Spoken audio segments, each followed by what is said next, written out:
Hello sa inyong lahat, ka-diaries! Welcome ulit sa aming vlog. Kasama ko ngayon ang aking asawa. Aalis kami ngayon para maglibot at sa parehong oras ay kukunin din namin ang ibibigay sa amin ng aming diakonesa sa iglesia. At ayan na ang asawa ko, nakaupo na sa motor at ready na umalis. Nagsimula na kaming mag-ride. Napakaganda ng simoy ng hangin kahit medyo malamig ng kaunti. Sa simula, medyo umambo ng kaunti pero buti na lang tumigil din agad. Habang nagra-ride kami, kitang-kita sa paligid ang mga puno at taniman sa gilid ng kalsada.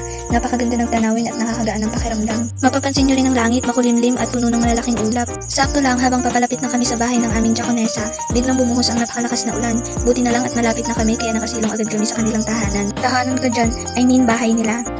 Isinilong muna ng asawa ko ang aming motor sa kanilang garahe para hindi mabasa. Habang tumatagal, lalong lumalakas na yung ulan at parang ayaw nang tumigil. Heto na ang ibibigay niya sa amin. Ito yung lagayan ng mga pinggan. At dahil na nagluto si sis ng pansit, pinamerienda niya muna kami habang nag-aantay kaming tumila ang ulan. Merienda muna tayo mga ka-diaries.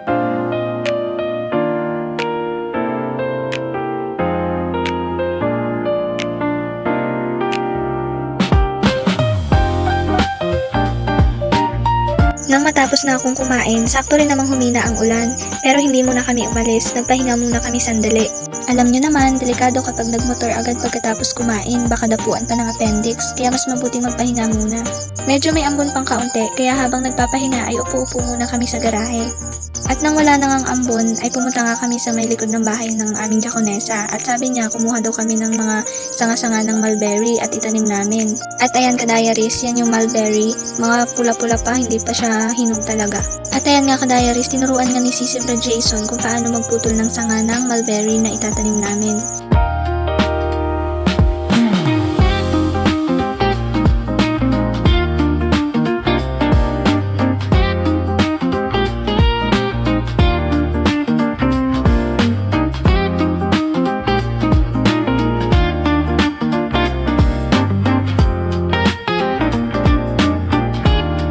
At habang nagpuputol nga ng sanga si Brad Jason, ako naman kumuha ng dahon o talbos ng mulberry. Sabi ng aming diakonesa ay nakakain daw ito. At nung sinubukan ko ngang kainin, masarap siya mga ka-diaries, para lang din siyang lasa ng kanyang bunga, lasang mulberry.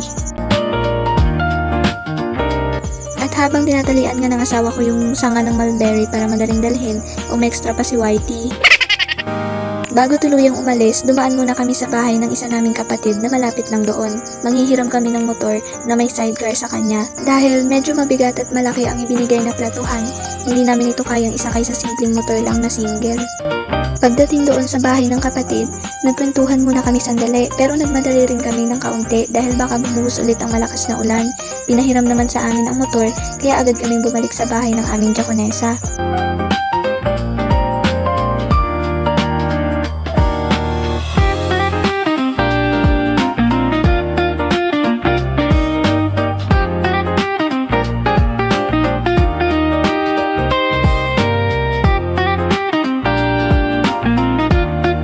Pagdating nga sa bahay ng aming diakonesa, ay agad naman namin inayos yung mga pinadala sa amin at mga ibinigay. Bukod doon, binigyan din ako ng mga damit at pinabaunan pa kami ng pansit bihon.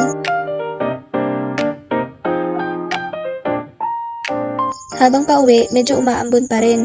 Hindi muna kami dumiretso sa bahay, dumaan muna kami sa bahay ng aming diakono sa lokal.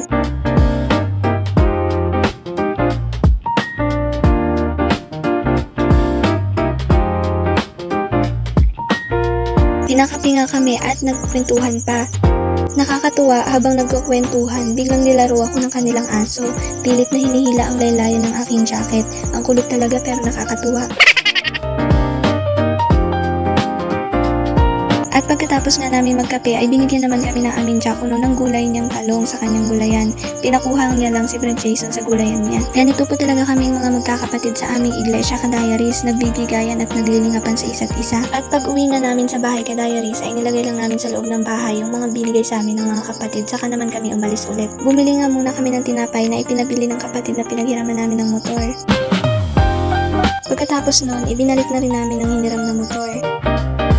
Bago kami tuluyang umuwi ay dumaan muna kami sa bahay ng diakonesa namin para kunin yung iba pa niyang ibibigay na damit at gamit sa amin.